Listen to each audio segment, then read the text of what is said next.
Octobre 1915.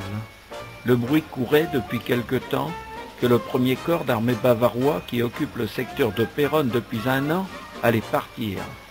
Et certains escomptaient que c'était un ordre de retraite et que nous allions être délivrés des Allemands. Il n'en est pas ainsi. Les Bavarois changent avec les Prussiens de la région de Souchez et ils ne cachent pas leur mauvaise humeur d'être déplacés. Les drapeaux bleus et blancs ont disparu et sont remplacés par le drapeau prussien, jaune, blanc et noir. On entend les fifres et les tambours. Les chants ne sont plus les mêmes. Les soldats jouent de l'accordéon. On remarque aussi la jalousie et même la haine qui existent entre les Bavarois et les Prussiens.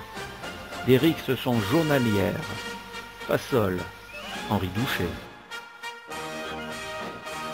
Les Bavarois partent, les Prussiens les succèdent. Convois et troupes traversent la ville.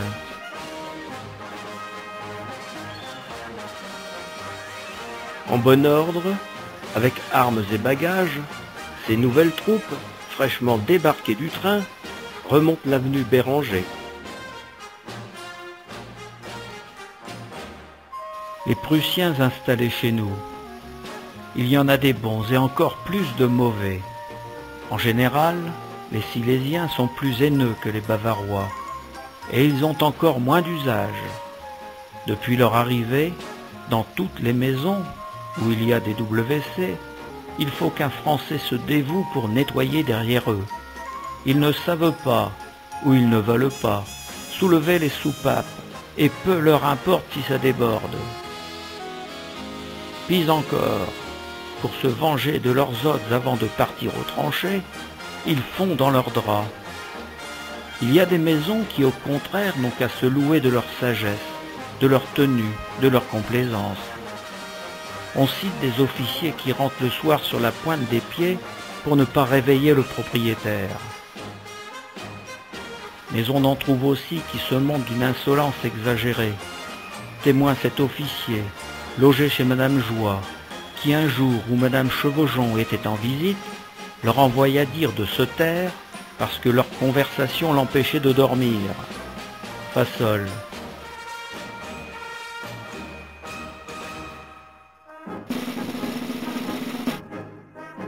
Bernard III, le duc de Saxe-Meiningen, passe les troupes allemandes en revue. Bernard III de Saxe-Meiningen, in Burghausen, est un personnage très important du Gotha germanique. C'est le beau-frère du Kaiser, Guillaume II.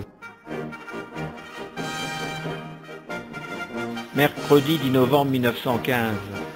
Depuis hier, tout est sens dessus-dessous. Pour recevoir le duc de Saxe, qui doit descendre à la Villa Marguerite, route de Douai, propriété Villetard. C'est un pasteur logeant au presbytère qui est chargé de remeubler la maison. Sous ses ordres, une équipe d'électriciens pose des lampes et des guirlandes tant à l'intérieur qu'à l'extérieur. On réquisitionne deux grands lustres électriques, l'un chez M. Terlet, l'autre chez M. Douchet, et Jules Drapier est appelé à la commandanture pour aller avec une équipe de prisonniers russes dépendre les tableaux au musée. C'est le pasteur qui choisit, et il jette son dévolu sur 29 toiles, dont pas mal de nudité, pour la chambre à coucher. Fassol.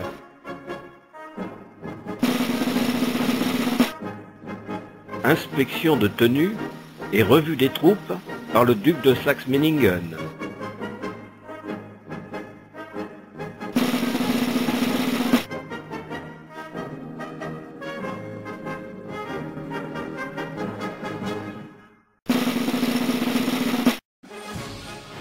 Le duc de Saxe-Meiningen passe en revue les Uhlans.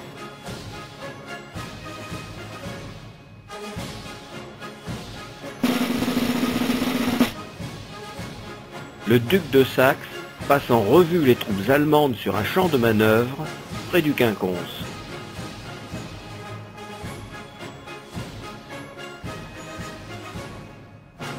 Musique militaire allemande se rassemblant avant le concert devant les stores baissés du magasin Larue. actuel square Marie Fourré. Les soldats musiciens entonnent Prussen Gloria, gloire de la Prusse. C'est cette marche que vous entendez actuellement.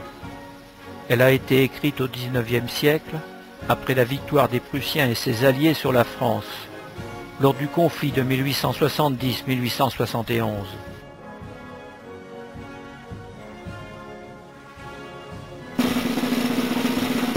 Au Quinconce, ou bien sur la Grande Place, revue de la garde prussienne.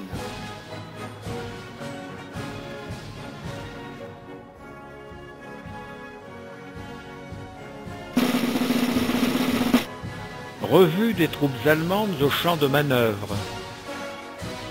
Une collection de casques à pointe, inventée par Frédéric Guillaume IV en s'inspirant de la forme d'un casque du Moyen-Âge. Le Pickelhaube devait résolument conférer aux soldats un aspect gothique.